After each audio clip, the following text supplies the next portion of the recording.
They didn't just win, they dominated. Two squads that left the Premier League in ruins. One ran on raw power, grit, and legends. The other, precision, control, and tactical genius. Manchester United 2008, Manchester City 2022. Two treble winners. Two of the greatest sides that the Premier League has ever seen. Two different eras and two different styles of play. Only one could be considered the greatest Premier League team of all time. Before we break down the tactics, let's get one thing straight. These teams weren't just great, they were generational. Two treble winning machines. Two of the most dominant sides in Premier League history. Let's start with Manchester United.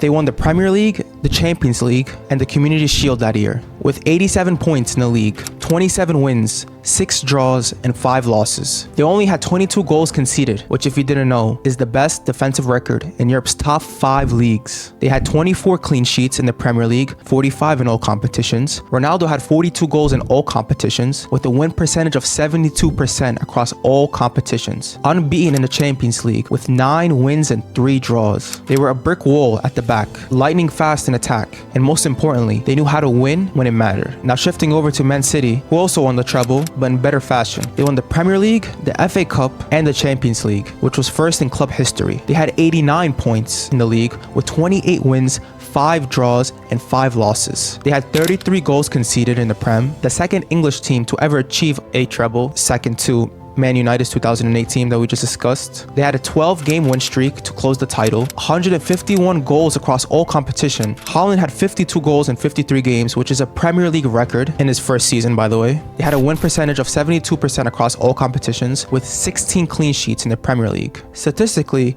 you can see that Manchester United's defense was what made them so successful, while it was the complete opposite story for Man City, as their offense was what gave them the edge over other teams. But how exactly did they play? What system made them unbeatable? Let's break down their formations, player roles, and the engines behind their success. Let's start with how they played, because it wasn't even close. Manchester United's 2008 were classic predators. They played a fast, aggressive style built on solid defense and lightning quick counters. Their game was about patience, sitting back, soaking pressure, then striking at exactly the right moments, with legends like Ronaldo and Rooney ready to explode at any given chance. United punished teams who left gaps. Their defense, led by Vidic and Rio, was brutal and disciplined, making sure those counters had a rock-solid foundation. Now look at Manchester City 2022. This was a whole different beast. Pep's side did not rely on counters at all. They actually controlled the whole game. Their style was built on possession, precision, and relentless pressure. Instead of waiting for mistakes, City forced opponents into them,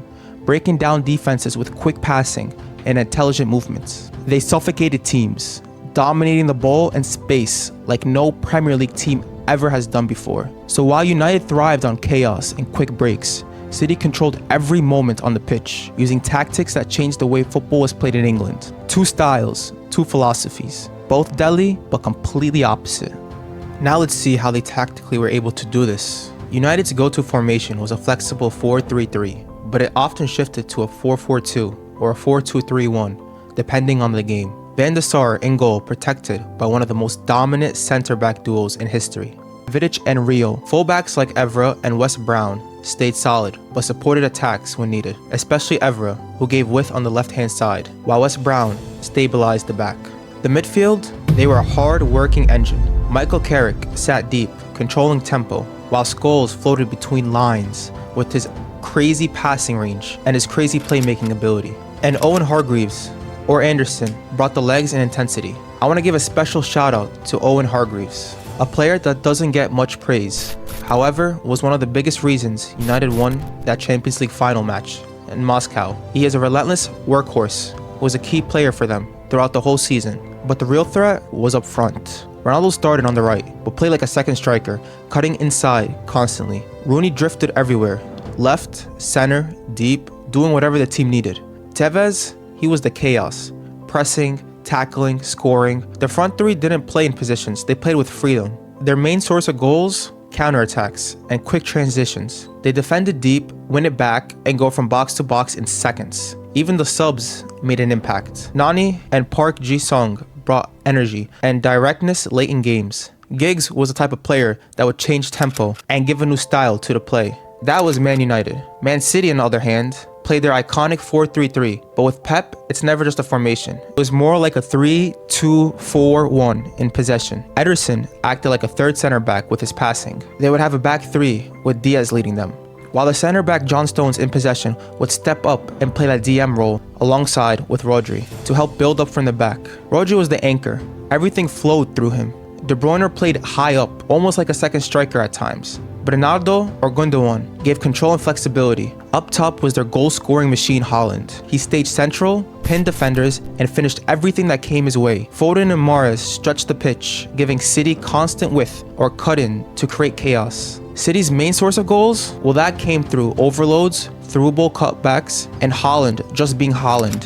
If De Bruyne or Bernard slipped one pass in behind, it was game over.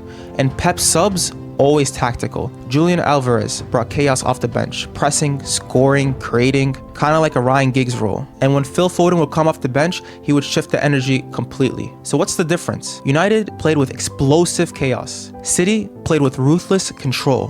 One attacked space, the other created it. These tactics show that behind every great team is a great manager. And in this case, two of the greatest of all time, Sir Alex and Pep. However, these two had different personalities and ways of being a successful manager. Sir Alex's biggest weapon was how he was able to manage players. He knew how to push players, protect them, and keep them hungry, even when they were winning everything. Sir Alex didn't just have one type of style of play. You could see United one week play compact counterattacks, and the very next, they'd press high and overwhelm teams. He didn't have one system, he had answers. Then there's Pep, a tactical scientist, a perfectionist, a football philosopher. His City team was a result of years of tweaking, building, and fine-tuning a system of total control. Every pass, every movement, calculated, nothing is random with Pep. Where Sir Alex thrived on chaos, Pep created order. He turned fullbacks into midfielders. He turned Stones into a hybrid defender. And he made Haaland a pure finisher, fit into a position-based system. Two different minds, two different mentalities. Sir Alex motivated, Pep calculated. Now let's go position for position. Not only were the managers different, but the players were also very different. The goalkeepers are Van der Sar versus Ederson. Van der Sar's biggest strengths were his positioning and shot-stopping ability. Ederson was more than a keeper, he was a playmaker. His distribution changed how keepers are judged. You got one that's a shot stopper versus one that was a play starter. Who would you value more? For the center backs, we had Vidic and Rio versus Diaz and Stones. United's duo had everything: aggression, speed, leadership, and calmness. City's pair were more composed, positionally perfect, and fluid, especially Stones, while stepping up into the midfield. You got an old school strength versus a modern day flexibility. In the midfield, you had Carrick, Scholes, Hargreaves versus Rodri, De Bruyne, and Bernard. Carrick controlled pace, while Scholes saw the whole pitch. Hargreaves did the dirty work. But City's trio? Rodri dominated space, Bernard kept things ticking, and De Bruyne being one of the best playmakers to ever exist on this earth. City's midfield might be one of the best ever, but Scholes alone keeps this close. Now it's time for my favorite part, the attack. These two attacks could have easily had a Ballon d'Or winner in each of them. Ronaldo winning his in 2008 and Haaland coming in second place, falling short to Messi. Ronaldo, Rooney, and Tevez versus Haaland, Foden, and Mahrez. Prime Ronaldo with Rooney and Tevez was unstoppable. Pace, power, finishing, work rate. You get it all with these three. Haaland's goal numbers speak for themselves, and Mahrez and Foden offered control and flair. United's front three had more edge, but Haaland's finishing makes it tough to call. It comes down to style, to preference. Two of the greatest managers, and two of the greatest teams. Now who would you pick?